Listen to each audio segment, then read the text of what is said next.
Hello and welcome back to Dave's Movie Diary. Last night I watched a film made in Austria called Toni Erdmann from 2016. It's a film I've been circling around for a little while. I've known about it for ages since it came out. Just haven't got to it until now. And yeah, sat down last night and watched it. It is one of the strangest films I've seen in a long time, and I've seen a lot of strange movies over the years. It's really hard to categorize this film. I think I had it in my mind that it was a comedy, and it is, but it takes a while to get going. But then there's definite payoffs later on. It took me probably after the first hour, I thought, what is going on? Do I stick with this? And I stuck with it, and I'm glad I did.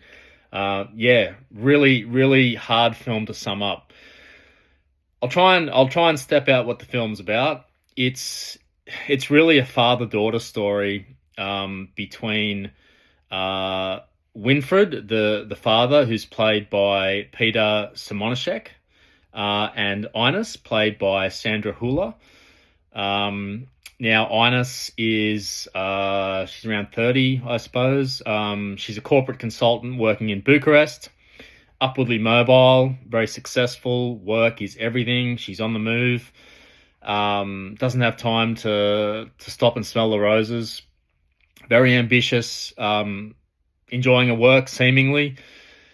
Then she's got Winfried, her dad, who's,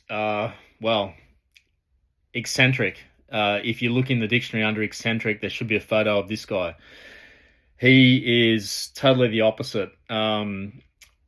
Appreciates life, enjoys life, doesn't seem to have much structure to his life. And yeah, he turns up unannounced in Bucharest, where Ines is trying to salvage a corporate partnership and do some pretty high level things to save her company's or the company she's working for relationship. And in stumbles Winfried with wearing a crazy wig, fake teeth, and just starts inserting himself in her life, and I mean in all facets of her life, accompanying her to important business meetings, to corporate after-dinner drinks, to nightclubs. He's there all the time, inserting handcuffs onto her and then losing the key. Things like that. Things that normal dads just don't do. He creates this alter ego, Toni Erdmann, the title of the film. And seemingly it's a way to try and get closer to his daughter and try and understand her. There's a gulf between them. And it's nearly like he creates this persona so that he can act in a different way and try and show her, I think, what she's missing out on in life, and trying to show her there's another pathway in life. And really the core dynamic here in this film is contrasting corporate control against personal chaos, emotional distance versus forced intimacy, and maybe, and most importantly, I think, it's the importance of actually living your life against performing your life. Not long ago, I read a novel, famous novel called Zorba the Greek, written in the 1950s. And I think it's a similar message in that novel, in that Zorba, the character, is larger than life, makes mistakes, is very human, but lives life to the fullest. Doesn't get too down and out when things don't work out, tries things, lives life. And I really think that's what this film's trying to get across. And the Toni Erdmann persona allows Winfried that freedom. So yeah, that's what happens. Eventually, Ines does recognize what her father's doing. You can imagine and agree that having this happen to her is extremely disruptive and so annoying and actually really stressful. Um, the Toni Erdmann persona of her father has just a larger than life impact on everybody. Lots of people love him. Lots of people are vexed by him. Lots of people just can't work out if he's for real. And he has to admit to certain people that he's not for real. And it's such an odd way of portraying it and doing this as a film, but it's worth checking out. Anyway, a few things to talk about. I touched on it earlier. The structure and the pacing of this film is, let's call it deliberate. Things are happening in the first hour, but I kept on scratching my head and thinking, what is going on? What's the point of this? Where's this going? And usually I'm a big fan of that, but I had to think, hang on, this is meant to be a comedy, or that was what I was expecting. And there's very few comedic moments in that first 45 minutes, hour. The comedy's really invisible for that first part. There's long observational corporate sequences that are more dramatic in tone, and I just couldn't get a handle on it. It's really quite deliberately uncomfortable in its rhythm, I think. Your patience is being tested by the filmmaker.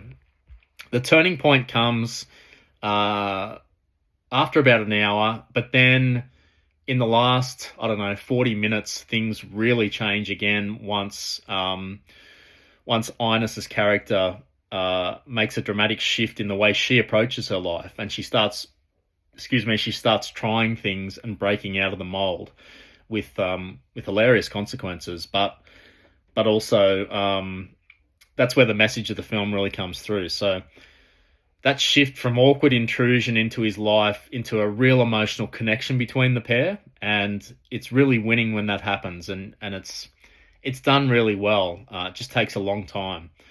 So what initially feels disruptive eventually becomes very revealing, and I felt the comedy started to land after that really long emotional context had been built up. And I think that's when I started realizing that he wasn't trying to sabotage a life, because that's really what it felt like. He does it so awkwardly and without any explanation to her. He just starts showing up. And can you imagine if you were her and you're at these really stressful corporate meetings where she's presenting these really stressful things that have been changed at the last minute with big consequences for people's lives in terms of their employment.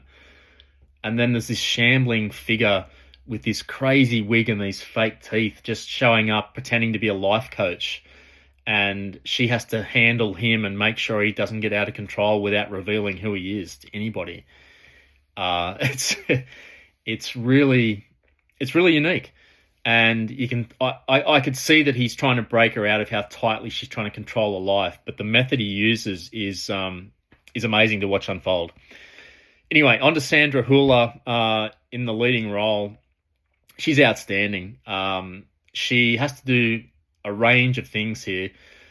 For the most part of the film, she's so tightly controlled and emotionally contained, in that, upwardly mobile, corporate-y sense. She gradually allows that vulnerability to surface and then flips over to the other side of doing some just amazing things. She decides to host her work colleagues in her apartment for her birthday. And I won't spoil it, but she comes up with a very interesting and unique idea to try and break down barriers. And it's a brave performance. I'll leave it at that. It's a brave performance by everyone involved, but especially from her. But when I thought about other things that I've seen her in, I've seen her in 3 films now, she is a really brave performer.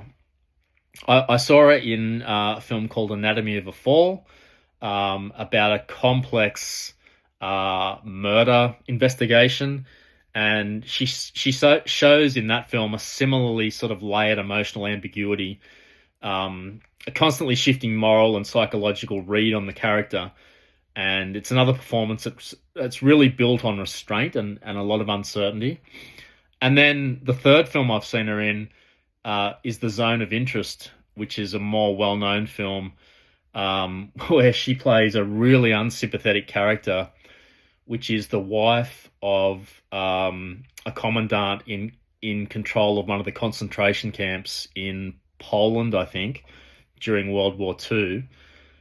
Such an unlikable character who's only concerned with first world problems when right next door her husband is in control of a concentration camp which is constantly liquidating Jewish people who've been sent there, and she's worried about social status and all sorts of things. She is such an annoying, terrible character in that, and yet then to see her in these other films where you really feel for her, shows you how many registers and how many gears she can move up through as an actor. So it seems like she's constantly drawn to these roles that are built on emotional ambiguity, and she finds that satisfying, I suppose, which is what you see in the best actors. So I thought that this film is really about a few things, highlighting the modern work culture and what that asks of people and what it takes against I guess human presence and human being a person and experiencing life naturally and enjoying your life and the people around you and forming relationships that don't have a work context. A few other things, the fear of embarrassment against just freedom and not caring about what people think. And I can kind of relate to that because I feel like now in my 50s, I can really see that, and I have less time or to care about, or I don't care anymore about embarrassing myself or what people think. And that's really what the Toni Erdmann character is showing you, that life's about freedom, and it's that Zorba dynamic as well. Live large, live your life. No one's going to care. We're all caught up in our own dramas anyway. You know, that idea that people are only thinking about themselves at the end of the day. And I think that's true. Talking about emotional repression against the opposite, which is expressing yourself, and how people kind of overmanage themselves in professional environments as well. So stop learning, I guess stop performing like you're on a stage and everyone's watching. Just live. I do have a critique of this film, and I've already talked about it. It's 163 minutes long. They could have lost 40 or 50 minutes easily. I just don't see what that added. There's too many slow parts, and I'm a fan of deliberate pacing. I'm a fan of the way Europeans in particular make these films so that you can live with the characters, sympathize with them. I get all that. We could have done all that. The story is not that complicated. It could have been told in 110 minutes. The fact that I was looking at my watch after 25, 30 minutes is a bad sign, because I'm a patient watcher of these films. A lot of people would not have even lasted 10 minutes. So I feel like a lot of people have probably started this film and switched off, which is a shame. You can ask a lot of audiences, but I feel like this really doesn't make sense to me. So it's not an easy watch for that, only for that reason. If you can stick with it, get to the first 45, 50 minutes, then the payoff comes, and it's really worth it in terms of some laugh out loud moments, and some shockingly funny things that happen, and then just seeing Ines come around to how a father sees things and that connection, and some really heartrending moments actually towards the end. So maybe the film wasn't marketed correctly. Maybe I've misread it. That's always a chance too. So I'm glad I stuck with it, and I'll never forget it. It's so unique. So yeah, it's very odd, but stick with it if you can. You will reap the rewards. So hang in there.